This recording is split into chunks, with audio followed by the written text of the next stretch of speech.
Breathe deep. Imagine your legs more limber in Duluth Trading Double Flex Denim.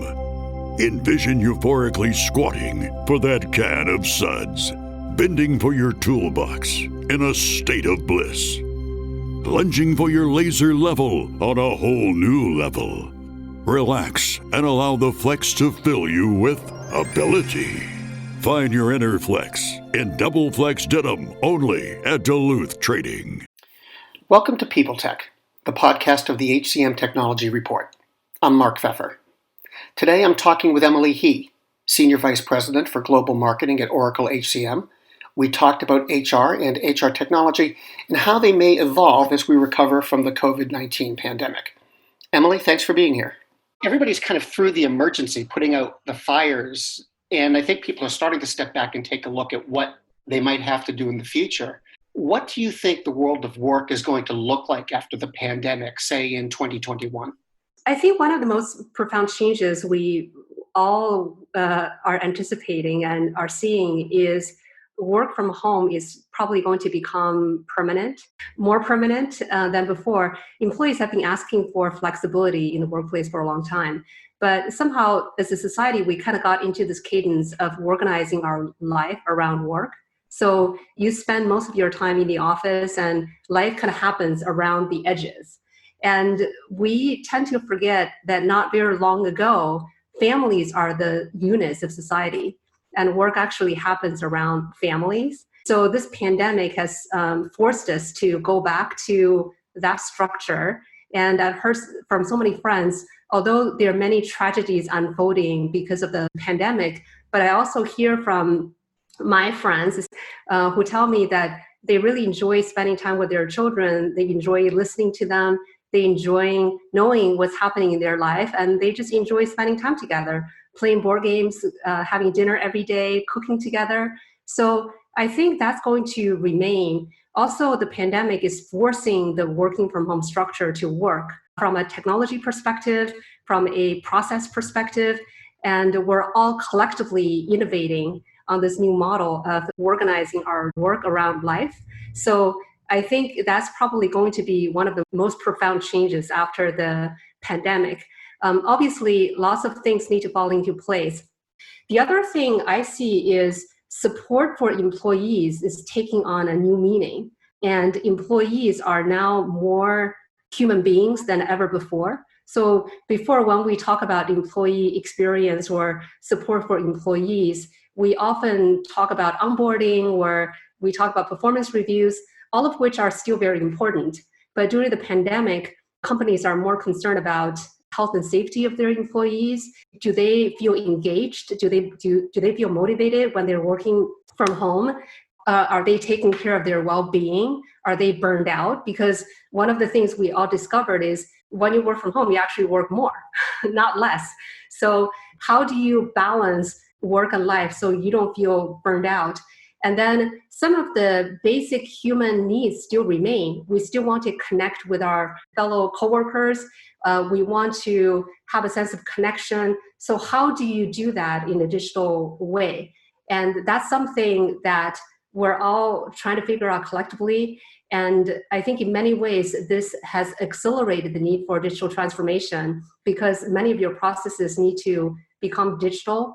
And not only are employees accessing information digitally, but they also want this sense of personalized support. So how can you deliver that personalized experience to employees while making sure their basic needs are being met?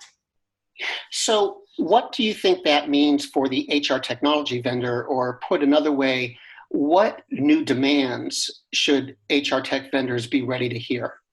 There are several areas. The first one, like I mentioned before, this idea of delivering employee experience digitally and providing that basic support for employees, making sure they feel supported, making sure they're healthy and safe, their well-being is taken care of.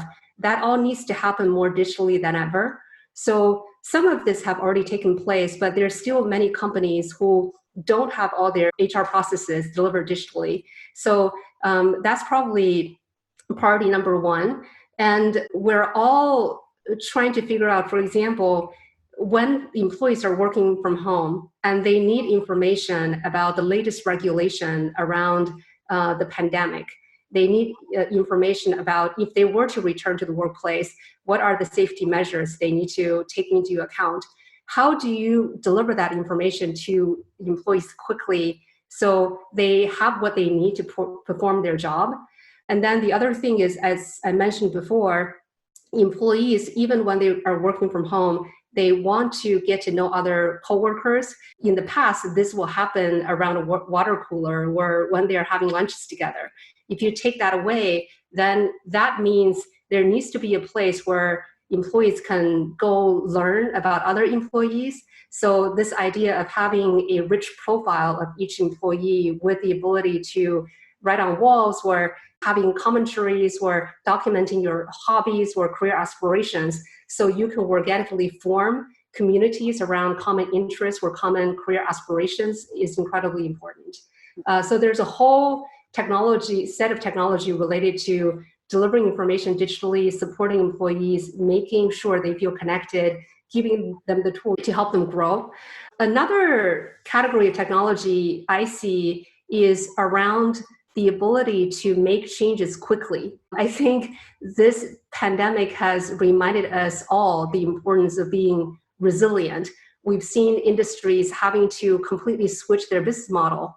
And at Oracle, we have many customers who have gone through that experience with the help of our technology. But I think this is happening to many companies, right? So how can you execute this type of change quickly? How can you identify the talent you have in place and redeploy them to areas of critical needs?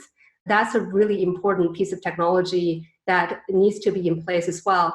And the implication for that is we've heard from a lot of customers that more important than ever, that they want to have their business processes on the same platform. So when they make a business model change, that will trigger to the HR area, and that will trigger down to the workforce changes they have to make to enable this new business model. Or another example is if they have to furlough employees, like in some industries, that needs to trickle down to payroll rather quickly. So they can translate new regulation to HR policies, to financial changes. The third area from a technology perspective is there's going to be a huge rebalancing of skills and talent because some industries are just being impacted so dramatically. And I see this movement not only happening inside the company, but almost at the inter-company level or inter-industry level. So if I'm a retail shop, I need a lot of employees, but I can't hire them fast enough. In the meantime, I know a hotel down the street, they are furloughing their employees, and there are probably a lot of talent with very similar profiles. So how can we trade talent between companies to make sure we both meet our needs, but more importantly, also take care of each other? Of all of these, what is the single biggest change that you think is going to come? I personally think it's all about the redefinition of work-life integration. This is something we have been talking about for a long time, but in the past, we talk about it more in the context of how do we organize our life around work.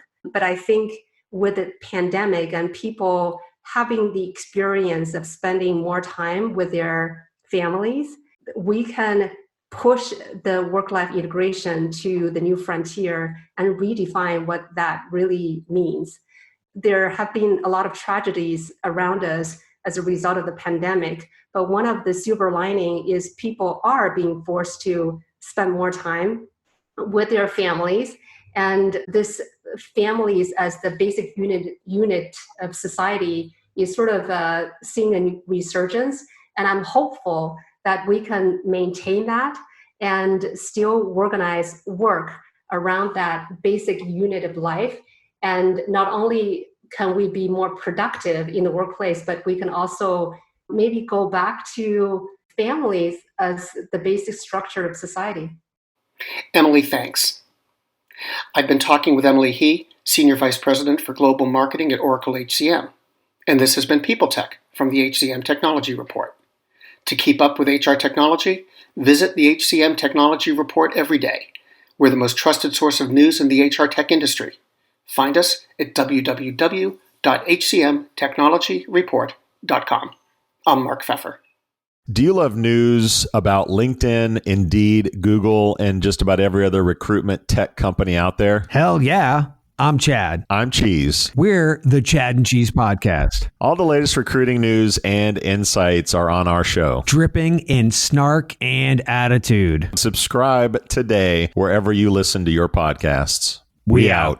The world's best-known investor and Wall Street expert Warren Buffett once said, "Wall Street is the only place that people ride to in a Rolls-Royce to get advice from those who take the subway." Mr. Buffett's quote is remarkably accurate, but how many people would rather receive advice from him than someone simply guessing? Welcome to Buy, Hold, Sell, your single source for Wall Street knowledge and profitable guidance. Please join me, Todd Schoenberger, and fellow trader Tobin Smith, as well as host Veronica Dudo, for a podcast known to move the needle for investors. Tobin and I are seasoned Wall Street executives with deep investment experience, and we are prepared to share our advice to those who choose to listen. Download Buy, Hold, Sell today on the Evergreen Podcast Network or your favorite podcast channel.